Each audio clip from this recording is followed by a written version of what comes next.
estarmos na presença do Senhor, que bom sentirmos a presença do Senhor neste lugar. Quero louvar a Deus por poder estar aqui, pela qualidade musical que nós temos visto esta noite. Isso enche o nosso coração de júbilo e nos inspira na mensagem.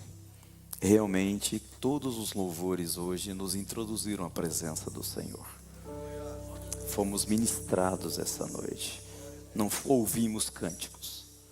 Nós participamos hoje do louvor ao Senhor. Muito bom.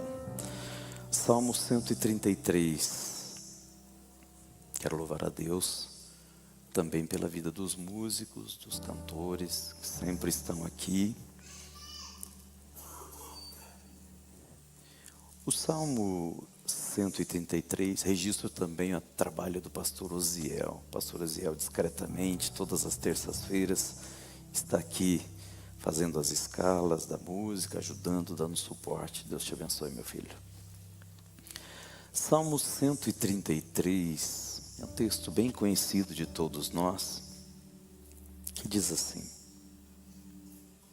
ó, quão bom e quão suave é que os irmãos vivam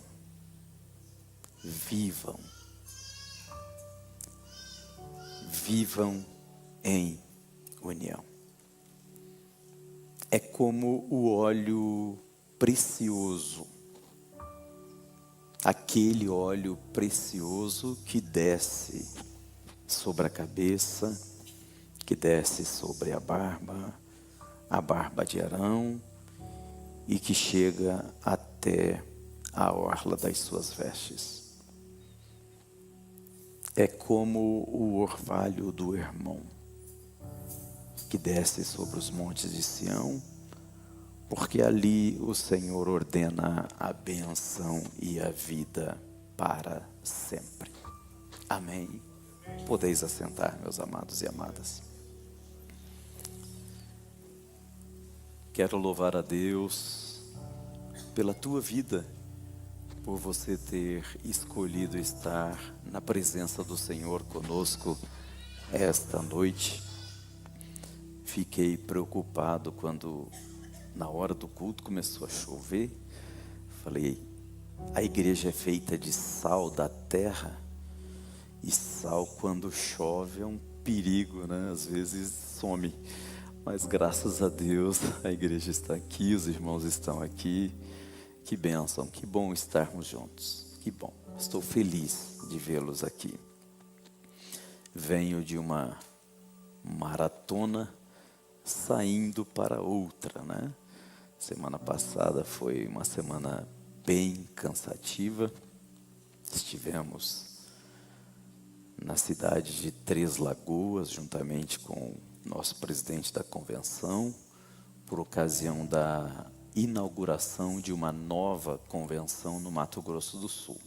Mato Grosso do Sul agora passa a ter 2 convenções filiadas à CGADB, e nós fomos ali para trabalhar juntamente com a diretoria da CGADB naquela nova convenção. Saindo de lá, daqui lá quase 800 quilômetros, cortamos todo o norte do estado do Paraná, noroeste, entramos em São Paulo, e depois no noroeste de São Paulo, ou no oeste de São Paulo, passamos para o Mato Grosso. Depois retornamos a Cianorte, mais 500 e alguns quilômetros. Depois fomos a Guaíra, mais 200 e pouquinho. Depois até Cascavel, mais 200 e pouquinho.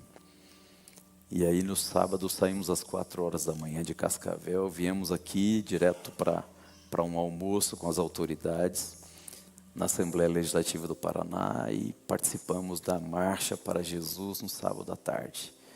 Linda a participação da nossa igreja naquela demonstração para Curitiba, para o estado do Paraná, de que existe um povo que adora a Deus. Existe um povo que ama a Deus, um povo que não se envergonha de Deus, um povo que demonstra a sua fé, que demonstra a sua alegria, que demonstra o seu prazer de ser filho de Deus, que não tem preguiça, nem covardia, nem vergonha de dobrar os joelhos no meio da Avenida Marechal e ali no meio da avenida orar ao Senhor e proclamar que Jesus é o Senhor. Foi lindo. E aí no sábado à noite estivemos aqui cooperando, pregando no culto do músico, domingo de manhã no culto nosso matinal aqui, e à tarde seguimos para Antonina, cooperamos lá no Adora Antonina no domingo à noite. E assim vai, e a vida não para. E amanhã nós estamos saindo para os Estados Unidos visitar os nossos missionários. E os irmãos sabem, já se acostumaram com essa realidade de que eu gosto de visitar o campo missionário. Em novembro estivemos ali no deserto do Atacama, numa realidade muito dura, muito difícil. Amanhã vamos para os Estados Unidos. Eu sempre faço questão de frisar, alguns companheiros já pediram para eu não fazer. Pastor, é uma vergonha para a igreja quando o senhor fala isso. Mas não é para envergonhar a igreja, é só por uma questão de prudência e por uma questão de lealdade. Eu vou, mas eu vou com o meu dinheiro, tá bom? Então não sai nenhum centavo da igreja. Eu vou visitar os nossos missionários, não seria problema nenhum, não há imoralidade, nem ilegalidade, o estatuto permite e é tradição da Assembleia de Deus. Mas eu prefiro ir com o meu dinheiro, para deixar claro isso. Então vou lá visitar os nossos missionários, na próxima semana estarei nos Estados Unidos. Orem em meu favor. Às vezes, amados, e aqui eu sempre faço essa observação, porque culto de ensino é melhor ainda para falar sobre isso. Às vezes nós temos um pensamento financista de missões. E eu tenho ojeriza disso.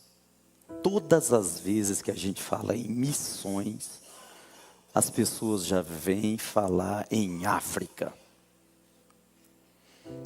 E depois da África sempre vem o argumento que me provoca náuseas. Porque lá com R$10 a gente mantém um missionário. Lá com R$100 mantém um missionário. Quer dizer que nós fazemos missão só porque é barato? Só quando é barato?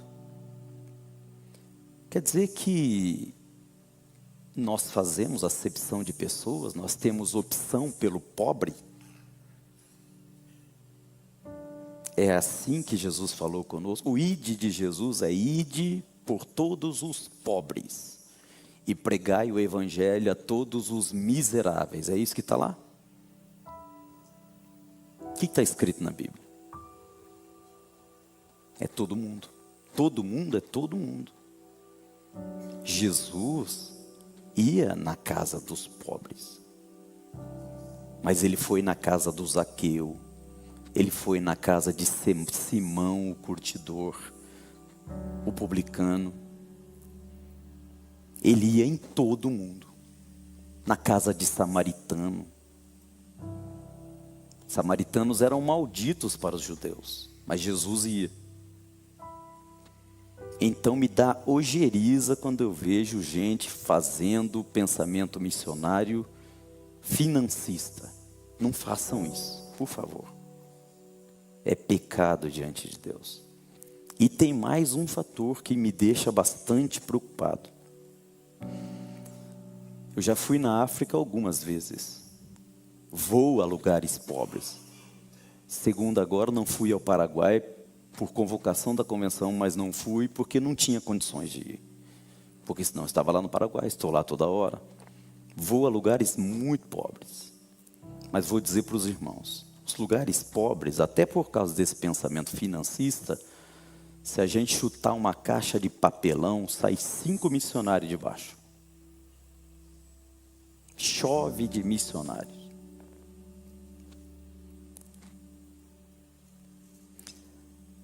Os missionários nos lugares pobres são extremamente bem assistidos. Todo mundo vai visitar, faz caravana, leva ônibus. Toda hora eu vejo uma igreja fazendo caravana e ônibus para ir visitar os missionários dos lugares pobres. E o missionário do lugar pobre, ele vive acima das condições financeiras da população local. Então, o missionário no lugar pobre, ele é extremamente bem tratado lá também. Ele é respeitado lá porque ele tem mais dinheiro que os outros. Porque todo mundo lá é miserável. Quem, já diz o ditado, em terra de cego, quem tem um olho reina. Agora, e o missionário nos lugares ricos?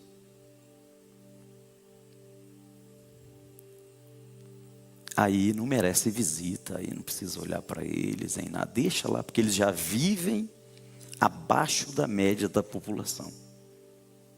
Sofrem discriminação, sofrem preconceito. Vivem uma vida miserável, seus filhos passando vontades e necessidades e não pode ter, porque não tem como ter. E o pensamento financista de alguns não olha para lá.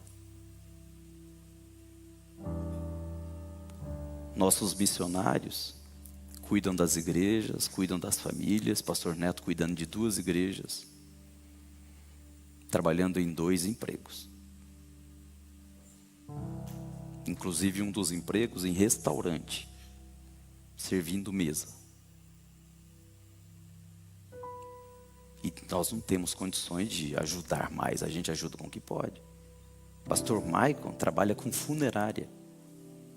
2, 3 horas da manhã, o pastor Maicon está arrastando morto, buscando morto na rua.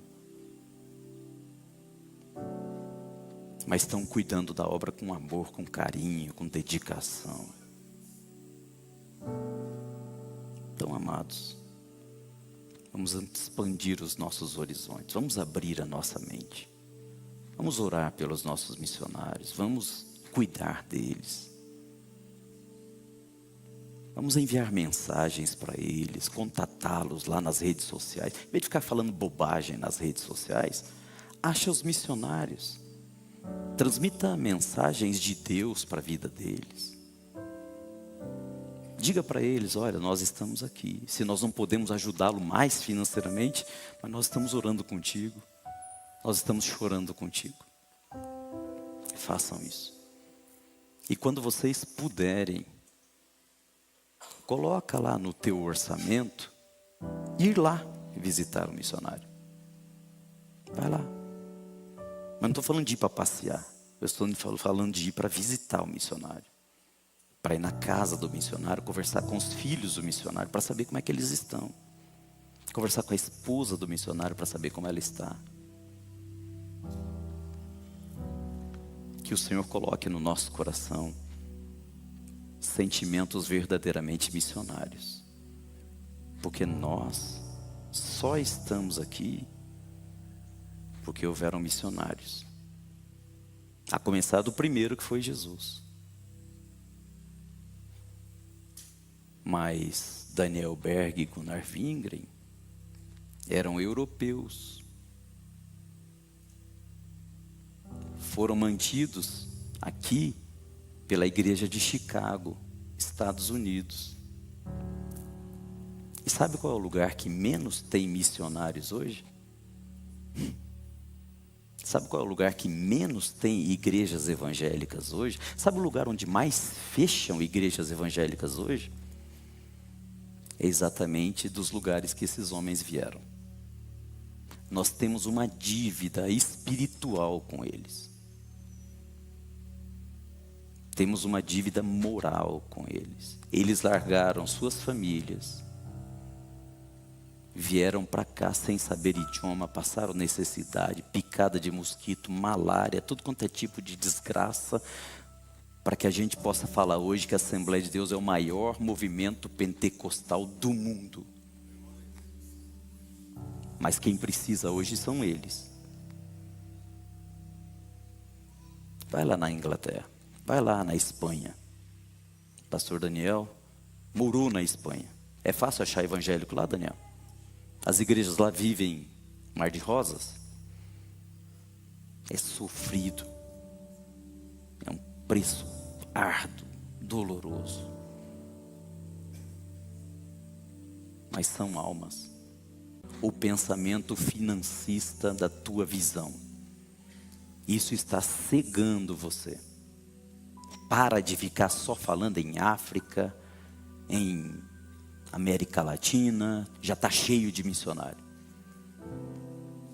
Começa a colocar o teu olho em outros lugares, na Ásia, na Oceania, na Europa, que é o lugar mais carente do mundo hoje. E para de ficar falando, lá na África com $10 a gente sustenta o missionário. Que vergonha. Que vergonha.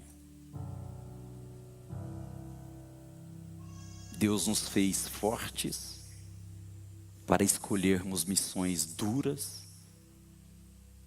E a gente escolhe as missões fracas. E ninguém consegue cumprir as fortes. Deus nos fez fortes. Vamos cumprir as missões por mais duras que sejam. Amém ou não? Salmo 133. Eu estava conversando com um missionário ontem. E falando sobre a DCMI, falando sobre a nossa realidade, que é a minha vida falar. Amo esta igreja, tenho o maior orgulho daquilo que Deus tem feito aqui, daquilo que nós somos. Eu já morei em muitos lugares, viajo por muitos lugares, mas nunca encontrei um lugar onde Deus tenha concentrado tantos talentos, tantos dons, tantas capacidades, tantas habilidades num lugar só. Nossa música hoje, antes da mensagem, é um exemplo disso. Todos que cantaram aqui, vou dizer para vocês com muita tranquilidade, 80% das igrejas sedes do Brasil não tem música como a que nós tivemos aqui hoje. Não tem. Grandes igrejas, grandes centros, não tem. O que Deus nos deu é abundante demais. E o risco de ter coisas em abundantes, eu falei aqui domingo sobre isso, é que nós fomos educados numa cultura de amor platônico. Nós aprendemos a amar aquilo que nós não temos. Então, aquilo que a gente não tem, a gente ama. E dá a vida para conquistar. Mas quando conquista, perde a graça. É da cultura nossa. E por causa dessa cultura platônica, a nossa tendência é valorizarmos aquilo que é raro. Então, aquilo que é raro custa caro. Se você quiser que suba o preço de um produto nas prateleiras, é só tirar das prateleiras. Tirou, sobe. Faltou gasolina, a gasolina sobe. Faltou arroz, o arroz sobe. A safra do milho deu ruim, vai faltar milho no mercado, o preço sobe. Porque a gente valoriza aquilo que a gente não tem. A gente valoriza aquilo que é raro. O ouro é caro porque é raro. Petróleo é caro porque é raro. Diamante é caro porque é raro. Pérolas são caras porque são raras.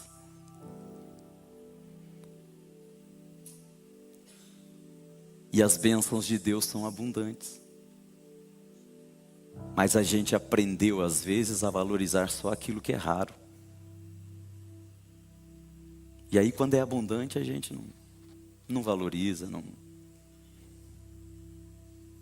está nem aí. A gente viu muito isso na pandemia, né? Só na pandemia eu vi gente dando glória a Deus porque estava respirando. Mas a gente respira todo dia. Mas é abundante. Quando é abundante a gente não valoriza. O valor é quando falta.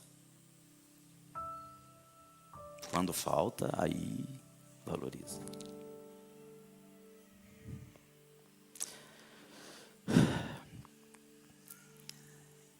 Deus é Deus de abundância. E que aprendamos a valorizar essa abundância que Deus nos dá e glorificarmos a Ele por isso. E então, falando com o missionário sobre isso, sobre essa abundância que Deus tem permitido em talentos, em dons, em capacidades, na DCMI,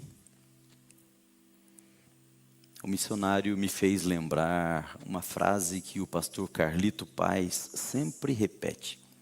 Carlito Paz diz assim: ninguém faz nada grande sozinho. E se faz sozinho, é porque ainda não é grande.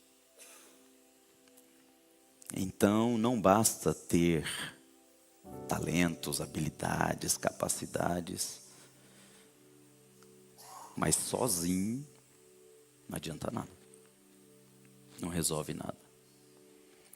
E então, depois de conversar com esse missionário sobre isso, meu coração se voltou para o Salmo 133, que é tão conhecido de todos nós. Todos nós já pregamos, já ouvimos pregar, já lemos. E então eu comecei a pensar do quanto é duro o Salmo 133. Às vezes a gente pensa que ler Apocalipse, quando João fala sobre inferno, é a coisa mais dura da Bíblia. Pois eu estou para dizer que não é. Coisa dura da Bíblia é o Salmo 133. Porque o Salmo 133, ele vai contra a nossa humanidade.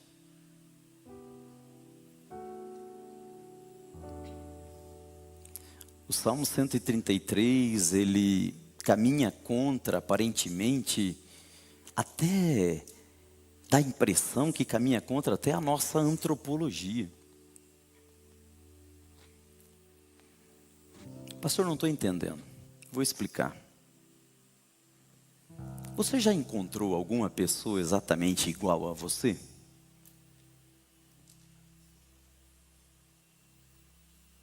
Não existe. Nem gêmeos são iguais. Temos aqui, cadê as meninas? Estão por aí? São iguais as duas? Não são. Não tem como. Não tem como. Nenhum caminhão carregado de japonês é tudo igual. Não é. Imagine, todo mundo igual Takayama. Sangue de Jesus. Deus fez assim. Foi Deus quem quis fazer assim.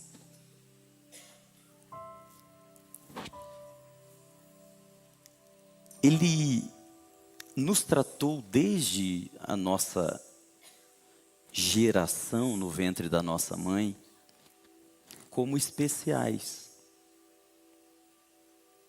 Desde o nosso DNA, desde os nossos cromossomos, Ele nos tratou como especiais. Ninguém tem a tua voz, ninguém tem a tua íris, ninguém tem o teu DNA, ninguém tem a tua impressão digital, ninguém é igual a você, porque Deus quis fazer de você alguém especial, alguém diferente de todos. E quando nós somos diferentes uns dos outros, nós temos gostos diferentes, personalidades diferentes, escolhas diferentes, forma de raciocinar diferente. O mesmo perfume que para um é maravilhoso, para o outro dá alergia. Eu gosto muito de perfume, mas eu desanimo de usar perfume, porque lá em casa todo mundo tem rinite. É o caos. Eu passo perfume e eu ganho 3 meninas fungando dentro do carro. Às vezes eu teimo para mostrar que eu ainda teimo, que ainda estou vivo. Mas às vezes eu deixo o perfume dentro do carro. Quem viaja comigo sabe que tem um vidro ali. Eu só passo depois que eu sair de casa e quando elas não estão, para respeitar a alergia, a rinite, enfim. E às vezes a questão é no gosto mesmo, né? Tem gente que gosta do perfume mais adocicado, outro gosta mais amadeirado, outro gosta disso, gosta daquilo. Notas cítricas, notas florais e tanta coisa. E tudo bem. E tudo bem. Deus fez assim, Deus quis assim. O problema é que é muito difícil aceitar, é fácil eu aceitar que eu sou especial. Mas é muito difícil aceitar que o outro também é.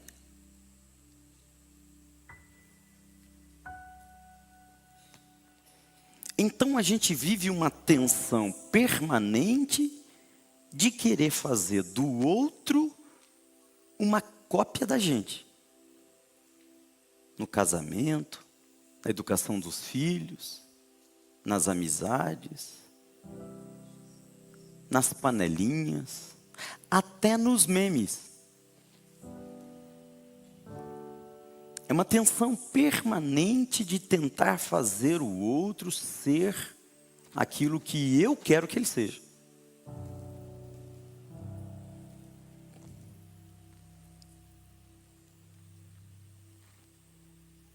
E então, o texto do Salmo 133 parece que caminha contra a nossa própria antropologia.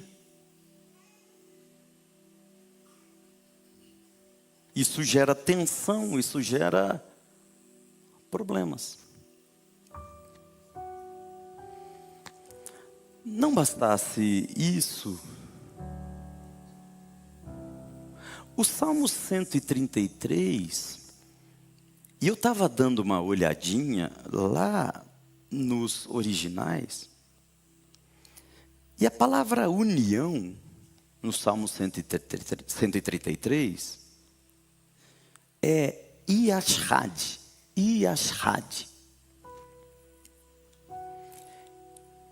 que não é meramente uma admiração, que legal, que bacana quando os irmãos conseguem. Não é esse o sentido dessa palavra. Não é uma liberalidade. Não é uma admiração. Ah, que bacana quando conseguem ser unidos. Não está assim no Salmo, nos originais. Nos originais é mais ou menos quando a gente começava a fazer bagunça na igreja. E a mãe olhava para a gente e falou assim: é bom você se comportar. Quantos aqui já passaram por isso? Eu passei muitas vezes. Eduardo, é bom você ficar esperto, porque em casa a gente vai conversar. Pronto, estragou a noite, estragou o intestino, estragou tudo.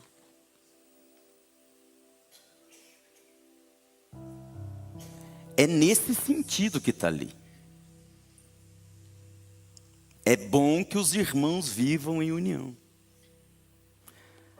A forma do termo hebraico aqui não é uma liberalidade, ela está na forma imperativa.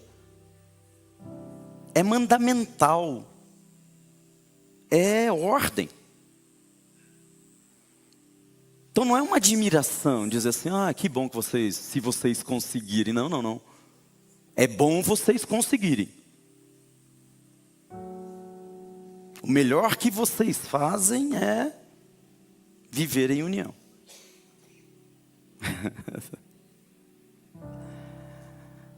Então, é um mandamento, é uma ordem, mas é um mandamento com promessa. Assim como honra teu pai e tua mãe, para que os teus dias se prolonguem na terra, que é um mandamento com promessa, aqui também é. É bom que vocês vivam em união.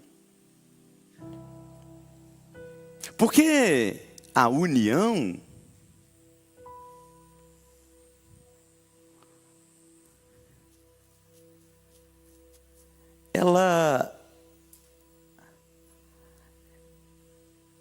ela tem resultados positivos.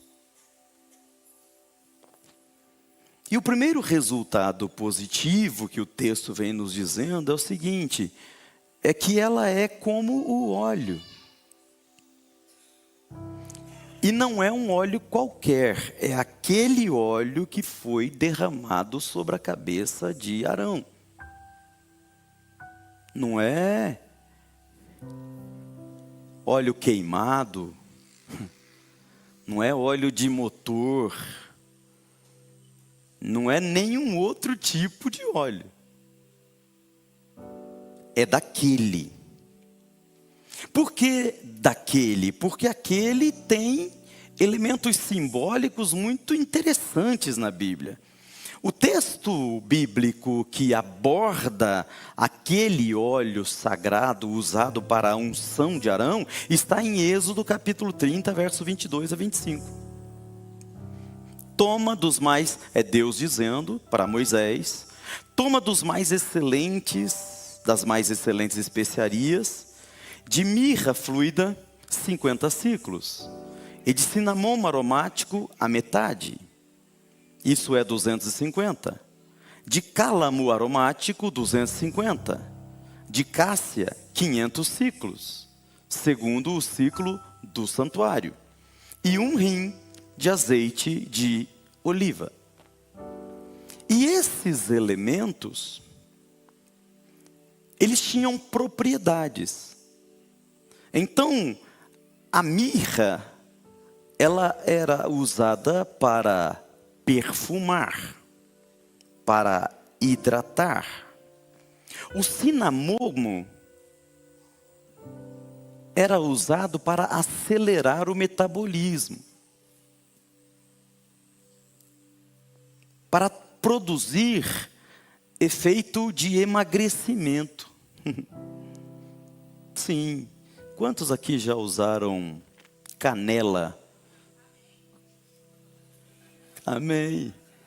É, canela, cinamomo. Tem efeito acelerador do metabolismo. Quem está querendo emagrecer aí, coloca canela. E se não der a canela em pó, sai bater canela na estrada, que vai ficar bom. O cálamo tinha efeito adstringente, de fechar os poros, para evitar que sujeiras e que bactérias e que infecções ultrapassassem a barreira da pele. A acácia tinha a propriedade de esterilizar o local. Então, enquanto a acácia esterilizava o local, o cálamo fechava os poros para que nenhuma bactéria nova entrasse naquela pele.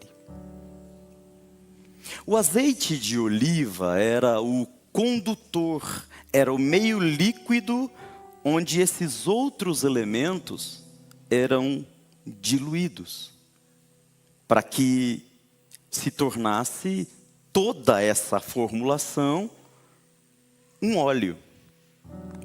Mas isso, quando a gente olha para a palavra de Deus, do ponto de vista de buscar o valor simbólico de cada uma dessas coisas, a gente encontra que a mirra, ela simboliza a dor redentora, o quebrantamento. A mirra produz o efeito que ela produz porque ela é capaz de diluir as coisas ruins que eventualmente estejam naquele local, naquele ambiente. Por isso ela vem simbolizar o quebrantamento, a redenção. O perfume na antiguidade, e a mirra é um perfume, não era usada para outra coisa que não também para retirar o mau cheiro. Nós estamos falando dos primeiros desodorantes. Numa época de deserto, com água rara, em que as pessoas lavavam os pés, mas às vezes esqueciam de lavar o resto. E então a mirra vinha como vieram os perfumes franceses, sim, porque a fama dos perfumes franceses se deve ao fato de que em épocas remotas os franceses também não gostavam de tomar banho. Então usavam um perfume para aplacar o cheiro do seu próprio corpo. E aqui o salmista está dizendo que a união, assim como esse óleo precioso que possui todas essas propriedades, a união é capaz de provocar também esses mesmos efeitos. Quando vocês são capazes de serem unidos, o salmista está dizendo, a sujeira vai sair. Quando vocês forem capazes de ser unidos, vai acontecer a esterilização das feridas. Quando vocês forem capazes de ser unidos, bactérias, vírus não vão poder penetrar na vida de vocês. Se vocês forem capazes de serem unidos, inimigos externos, mosquitos não poderão sentar sobre a vida de vocês. Se vocês forem capazes de serem unidos, vocês serão perfumados, o mau cheiro, o mau testemunho vai embora. Se vocês forem capazes de serem unidos, o Espírito caminhará com vocês.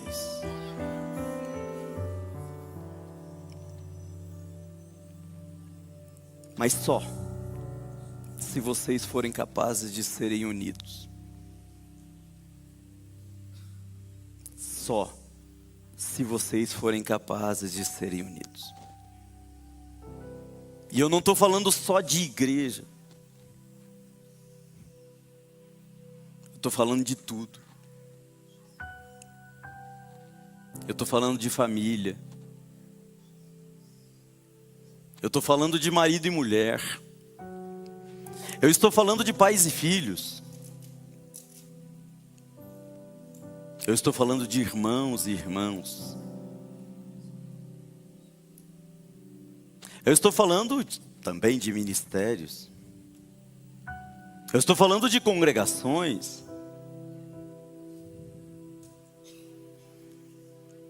A Bíblia é enfática, Cristo foi enfático em dizer que um reino dividido não prospera. Mateus 12, 25. Todo reino dividido contra si mesmo será arruinado, e toda cidade ou casa dividida contra si mesmo não subsistirá. Em outra versão, todo reino dividido contra si mesmo é devastado.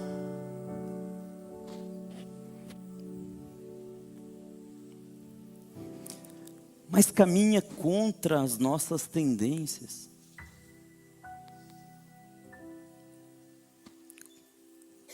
Cada um de nós quer ter o seu mundinho.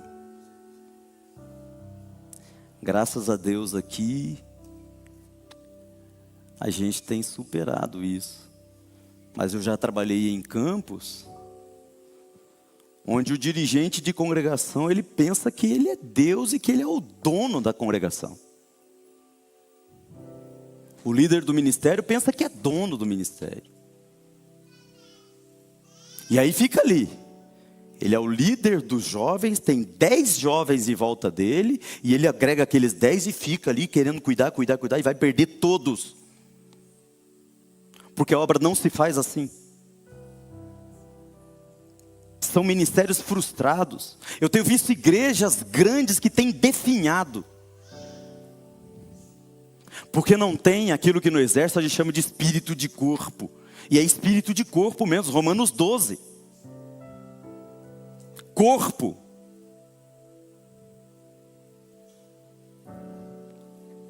Não entende nem mesmo a estrutura da igreja.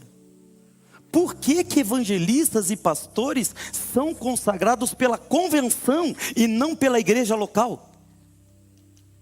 Por bonito. Não, não é por bonito não. Aí fala que é assembleiano, que conhece as nossas tradições. Conhece nada. Sabe nada. Por que que os obreiros das congregações são consagrados na sede? Porque no momento em que você é obreiro, você não é mais da congregação. E no momento que você é evangelista e pastor, você não é mais do campo.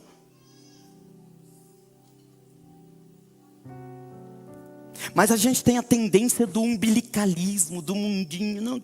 Não libero, não largo, não deixo. Tem reunião, não vou deixar. Não vou deixar. Vai morrer teu ministério. Vai morrer a tua casa.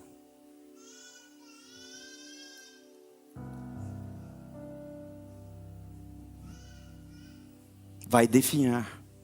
Porque dividido não prospera. Ou então a gente rasga a Bíblia. Ou então a Bíblia está mentindo. Jesus errou. Amados, nós somos um corpo.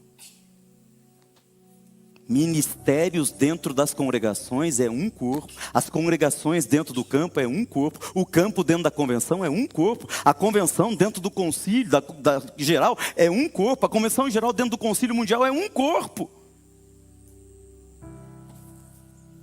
É um corpo.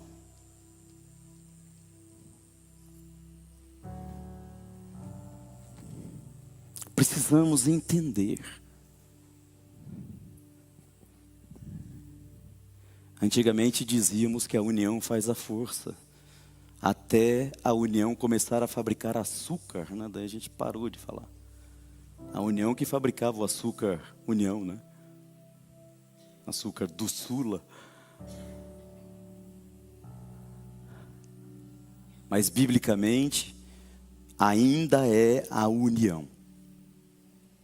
E a união é como um óleo que vai curando as feridas, vai espantando os mosquitos, vai limpando, vai fechando os poros para não entrar outras sujeiras. Vai produzindo perfume, vai produzindo conforto. Vai afastando o mau cheiro.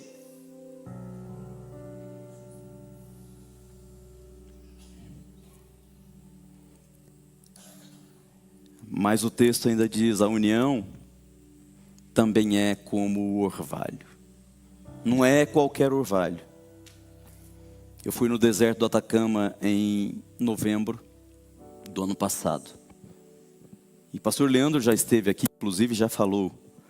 Lá existe um negócio chamado camanchaca. É um orvalho.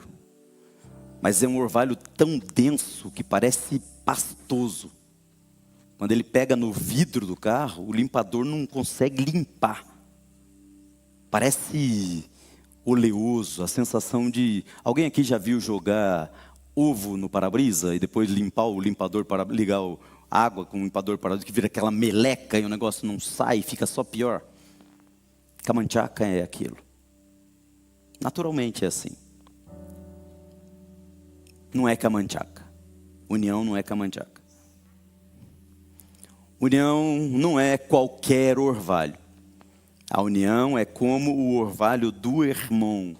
O Hermon é a montanha mais alta de Israel.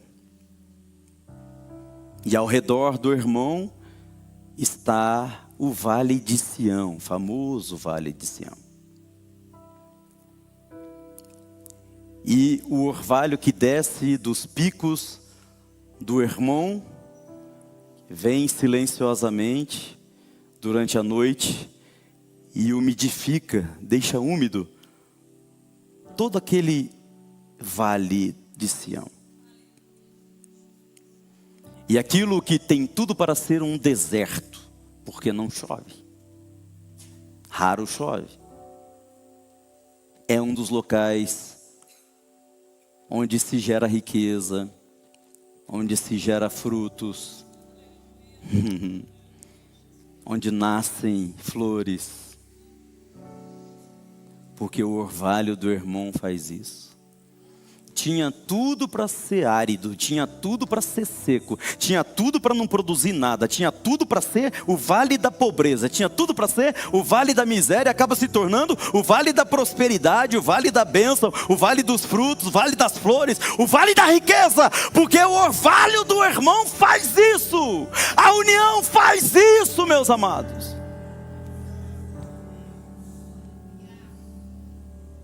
A união faz isso em todas as áreas. Sócios unidos produzem riqueza.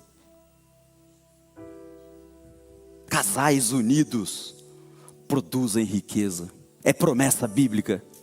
Filhos unidos produzem riqueza. Ministérios unidos produzem riqueza. Produzem frutos, produzem flores, produzem bênção. Produz.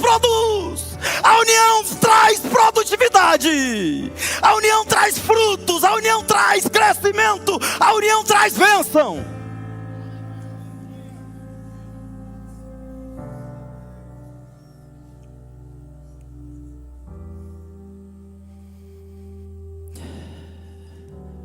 O irmão traz fertilidade, o irmão traz renovo. E é assim, né? Eu sempre uso como exemplo a minha própria vida, né? Tem dias que não são fáceis. Já falei aqui. Vou repetir. Tem que passar no escritório de manhã. Raro acontece ultimamente. Eu pago para não ir. Mas, de repente, precisa. Aí vai para o escritório. Quem é aqui que procura advogado para dizer que está tudo bem? Levanta a mão. Você já foi no advogado para falar, está tudo jóia? Ninguém. É só desgraça. É só miséria. Aí a gente fala assim, cansei. Vou lá para a igreja. Vou atender os dirigentes de congregações. E aí os dirigentes de congregações vêm trazer as coisas das congregações, né? Pastor, entraram lá na congregação, roubaram o som. Pastor, caiu o forro. Pastor, tem que trocar o poste lá da frente da igreja. Pastor, a calha entupiu. Aí você fala assim, não vou atender mais dirigente de congregação hoje não estou aguentando. Vou atender o povo, os crentes, deve ser melhor.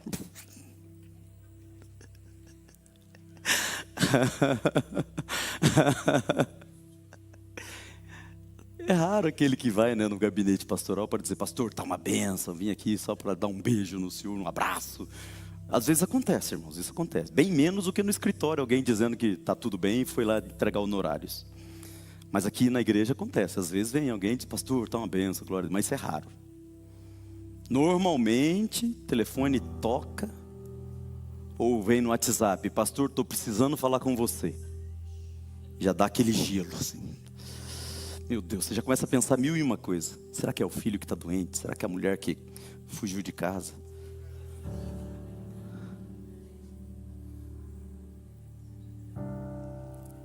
Aí, eu já, né, não gosto de ficar na ansiedade. Eu já falo, irmão, o que está acontecendo? Já falo logo uma vez, por favor, não vai me deixar. Não. Depois eu falo com você. Aí eu lembro da minha mãe, quando ela falava, depois a gente conversa. Tem trauma. Então fala de uma vez, ou então nem fale comigo. Tá? Entrou em contato comigo, já fala o que é. Manda o assunto, que daí eu já desencano. Senão eu vou passar a noite acordado, esperando o dia que eu vou ter que conversar com o irmão.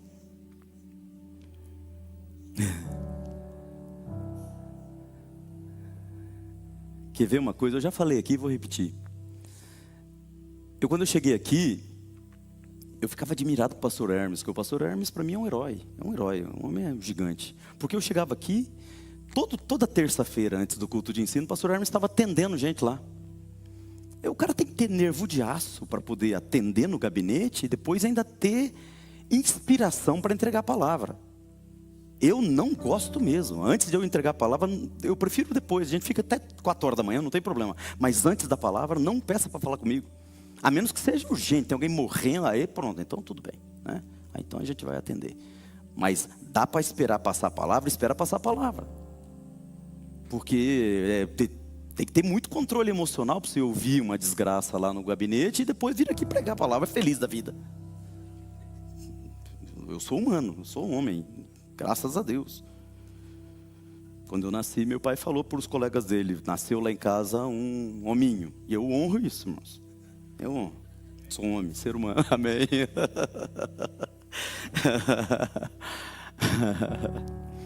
Né? Então, aí termina o dia e tem culto. Como é que você está? Todo dia é bom vir para a igreja? Todo dia você está feliz, disposto, animado? Todo dia você está? Fala a verdade para mim, vai. Fala para mim que só eu que sou ruim. Só eu que sou ruim? Só para mim que é duro às vezes? Porque se for só para mim eu vou falar, Deus, eu preciso me converter de novo. Mas eu acho que não é não. Tem dia que, olha, que não é fácil. Só que aí a gente vem, porque a gente ouviu Paulo dizendo, irmãos, pelo amor de Deus, apresente o vosso corpo em sacrifício vivo, santo, é a vossa humanidade. Pega tudo que te faz humano e leva para o sacrifício. Então eu falo, não, eu vou no sacrifício mesmo. Eu vou porque Paulo mandou, a Bíblia disse, então eu vou. Aí eu vou, tudo arrebentado, tudo quebrado, sem vontade nenhuma. Mas daí a gente chega aqui na porta, um Moed diz, pastor, estamos aqui, estamos à disposição do senhor. Aí já entra aqui, aquele menino lindo ali, ó, me abraça, e já me beija, eu também beijo ele. Bom culto, pastor, boa mensagem, vai ser uma bênção. E já abraço um, abraço o outro, cumprimento um, cumprimento o outro. Esqueci o dia. As maiores desgraças da vida sumiu, foi embora. Estou felizão para cantar. Nós abrimos este culto em teu nome, Jesus, vai embora. Hã? Felizão da vida. Por quê? Porque é assim. Porque o orvalho do irmão, ele produz renovo. Ele produz renovo. E aí a gente fala em línguas estranhas de novo, e aí a gente adora de novo, e aí a gente prega de novo, e aí a gente se alegra de novo, e aí a gente levanta as mãos no santuário de novo, e a gente sente a presença de Deus de novo.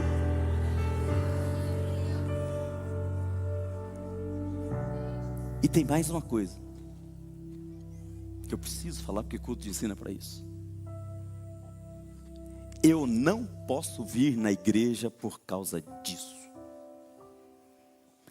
Eu não posso vir aqui na igreja pensando de modo tão egoísta que eu diga assim: vim na igreja para eu ser curado.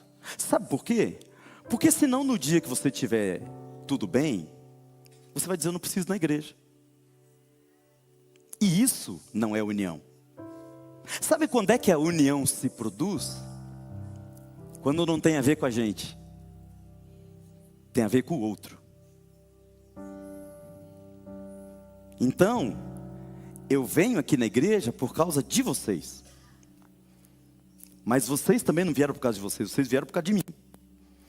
E aí eu ajudo a curar vocês, e vocês ajudam a curar a mim. E eu ajudo a curar você, e você ajuda a curar a mim. E a gente vai curando uns aos outros. E aquele que deixa de congregar, que está lá em Hebreus, não deixei de congregar, está sendo extremamente egoísta, porque ele não está indo por motivos pessoais. Ele precisa ir, porque ele tem uma missão, que é a missão de curar o outro, abençoar o outro, fortalecer o outro, impulsionar o outro. Isso é ser igreja, isso é união, isso é Coríntios 13, é amor. O amor não busca os seus próprios interesses, mas o do outro. Amar não tem a ver comigo, amar tem a ver com o outro. Eu não caso para ser feliz, eu caso para fazer a minha esposa feliz. Eu não tenho filhos para ser feliz, eu tenho filhos para fazer meus filhos felizes. Eu não aceitei Jesus para ser feliz, eu aceitei Jesus para fazer Jesus feliz, para fazer a igreja feliz, para fazer a obra feliz, para fazer o reino de Deus feliz.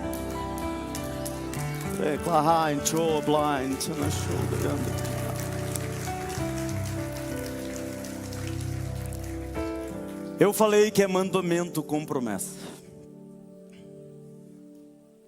A união traz a promessa dos efeitos do óleo. A união traz a promessa dos efeitos do orvalho. Mas a união tem dupla promessa. Além dos efeitos do óleo e dos efeitos do orvalho, o texto termina dizendo assim: porque ali onde há união, se não houver, esquece, mas ali onde há união, o Senhor ordena, não é libera, não é permite.